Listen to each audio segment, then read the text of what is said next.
அது எனக்கெல்லாம் இல்லாதப்பா இது வீடு இல்லை. நாங்கள் இப்போ வாடகைக்கு தான் இருக்கோம். எனக்கு 2 பொம்பளை பிள்ளைங்க, ஒரு பேத்தி. நாங்கள் 4 பேர் தான். ஆம்பளை துணை இல்லை. என் வீட்டுக்காரர் இல்லை. அவங்க வீட்டுக்காரர் வீட்டுக்காரரும் விட்டுட்டு போயிட்டாரு. என்ன நாங்கள் வீடு இல்லாமல் தான் நாங்கள் தவிச்சிட்டு இருக்கோம். இப்போ 3000 ரூபா வாடகைக்கு தான் இருக்கோம். என்ன ஆம்பளை துணை தான் இருக்குது. யாரும் வாங்குவார் இல்லை. இதை உட்காந்துருக்கேன். என்ன பண்ணணுன்ட்டு ஒன்றுமே தெரியல. உட்காந்துருக்கேன். யாரும் எங்களுக்கு ஆதரவு இல்லை.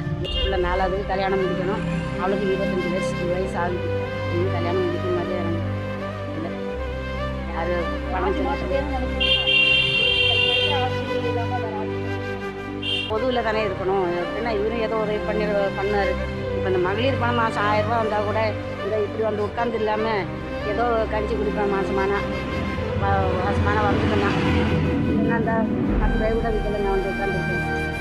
எந்த உதவியும் எங்களுக்கு இல்லை. எந்த ஆம்பளை துணையும் இல்லை. அந்த ஒரு பிள்ளையும் வேலை செய்து வந்து கண்டுபிடிக்கிறேன். அதான் வீட்டு வாடகை கைமடி வேலைக்கு தான் போகிறா. வாரமான 1000 ரூபா 1500 ரூபா பீஸ் ரேட்டுக்கு 2000 ரூபா வாரமான பீஸ் அங்கே கொடுக்க பொறுத்து தான் சம்பளமே.